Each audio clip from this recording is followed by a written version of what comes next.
Hello friends, welcome to my channel R D story. আমার আজকের recipe মাছের মাথা দিয়ে। আজ আমি তৈরি করেছি মাছের মাথা কষা আলু দিয়ে। আমরা বাঙালিরা কিন্তু মাছের মাথা খেতে খুবই ভালোবাসি। আমরা সাধারণত ভাজা খেয়ে থাকি অথবা তরকারি খেয়ে থাকি। এই রেসিপিটা আপনারা একবার বাড়িতে ট্রাই করে দেখুন, আশা করি খুব ভালো লাগবে। দেখে নিন আজকের রেসিপি মাছের মাথা কষা। পুরো ভিডিওটা স্কিপ না করে দেখতে থাকুন। মাছের মাথা কষা তৈরি করার জন্য আমি এখানে 3টে মাছের মাথা নিয়ে নিয়েছি। আপনারা চাইলে রুই মাছের মাথা কিংবা কাতলা মাছের মাথাও কিন্তু নিতে পারেন। আমি খুব ভালো করে ধুয়ে নিয়েছি মাছটা, তারপরে ওপর থেকে নুন আর হলুদ মাখিয়ে নিচ্ছি। এর মধ্যে আমি আলু দেবো, তার জন্য 2টো বড় সাইজের আলুকে ডুমো ডুমো করে কেটে নিয়েছি। মাছের মাথাগুলো ভেজে নেবো, তার জন্য কড়াইয়ে প্রথমেই দিয়ে দিচ্ছি সর্ষের তেল। তেল গরম হয়ে গেলে দিয়ে দিচ্ছি এর মধ্যে মাছের মাথা 3টে একসঙ্গে দিয়েই ভেজে নিচ্ছি। একটুখানি কড়া করে কিন্তু মাছগুলো ভেজে নিতে হবে। অনেক সময়ই বাড়িতে এরকম মাছ আনলে অনেকগুলো মাছের মাথা থেকে যায়, তখন এই রকম করে কিন্তু আপনারা বাড়িতে সহজেই এই রেসিপিটা বানিয়ে নিতে পারেন। অসাধারণ খেতে লাগে। মাছগুলো এখন আমার একদম কড়া করে ভেজে নেওয়া হয়ে গেছে, আর কড়াইয়ের মধ্যে আমি মাছগুলোকে ভেঙে নিচ্ছি। আমি এখানে রুই মাছের মাথা নিয়েছি, আপনারা চাইলে অন্য কোনো মাছের মাথাও কিন্তু নিতে পারেন। মাছগুলো এখন ভেঙে নেওয়া হয়ে গেছে, আরেকবার ভালো করে ভেজে নেব। একদম কড়া করে কিন্তু ভেজে নিতে হবে। এবার আমি তুলে নিচ্ছি থালার মধ্যে। 3টে মাছের মাথায় কিন্তু এখন ভেজে নেওয়া হয়ে গেল।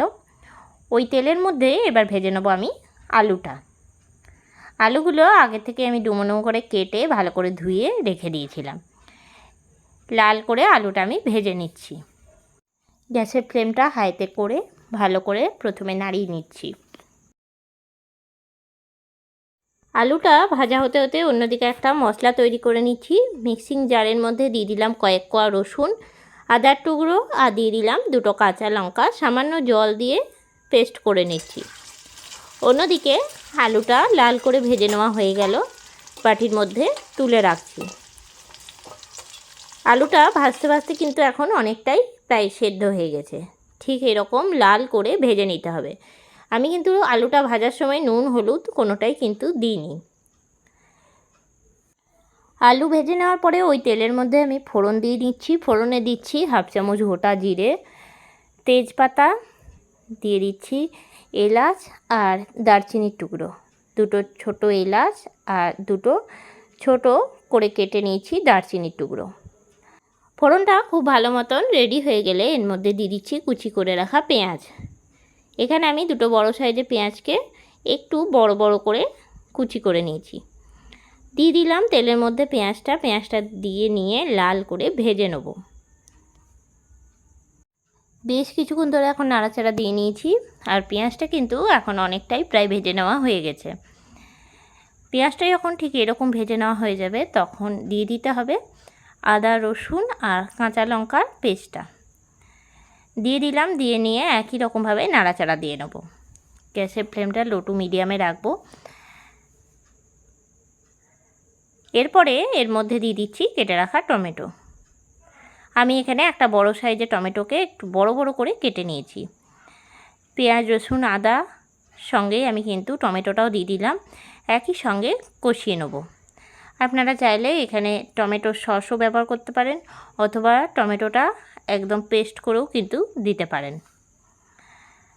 খুব ভালো করে কষিয়ে নেব।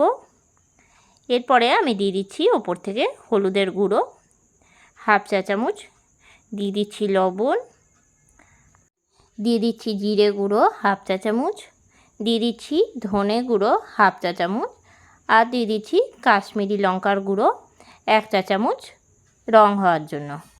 এখন সব মশলা দিয়ে দেওয়া হয়ে গেছে। এবার খুব ভালো করে আমি নাড়াচাড়া দিয়ে নিচ্ছি।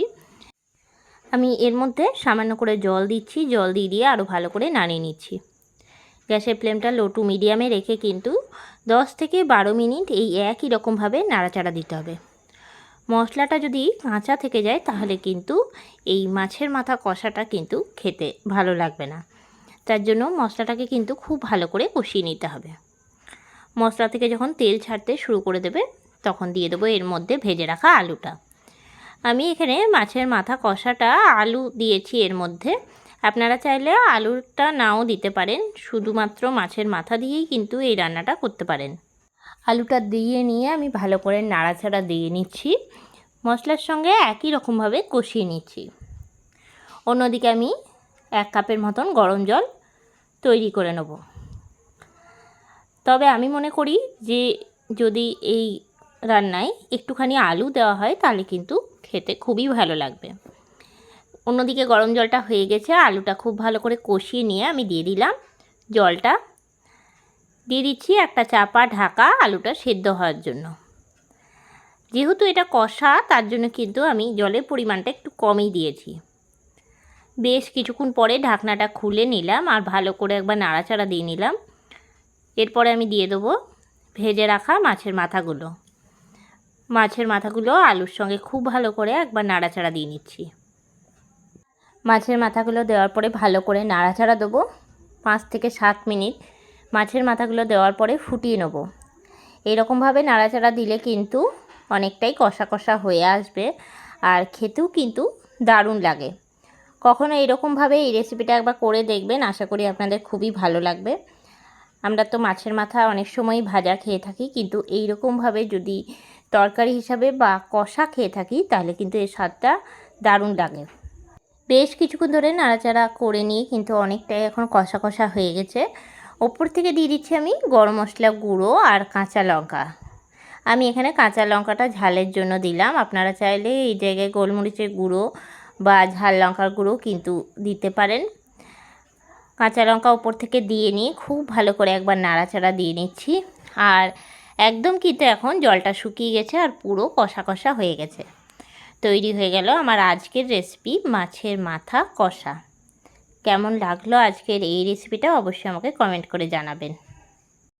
এরপর আমি পরিবেশনের জন্য একটা প্লেটের মধ্যে তুলে রাখছি।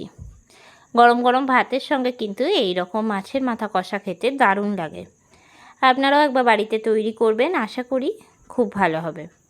কেমন লাগলো আজকের এই রেসিপিটা অবশ্যই আমাকে কমেন্ট করে জানাবেন। আজকের রেসিপিটা আপনাদের ভালো লেগে থাকলে লাইক করবেন, শেয়ার করবেন। এই চ্যানেলের নতুন বন্ধু হয়ে থাকলে চ্যানেলটা সাবস্ক্রাইব করা অনুরোধ রইল। পাশে থাকা বেল আইকনটা প্রেস করে রাখবেন সবার আগে নোটিফিকেশান পাওয়ার জন্য।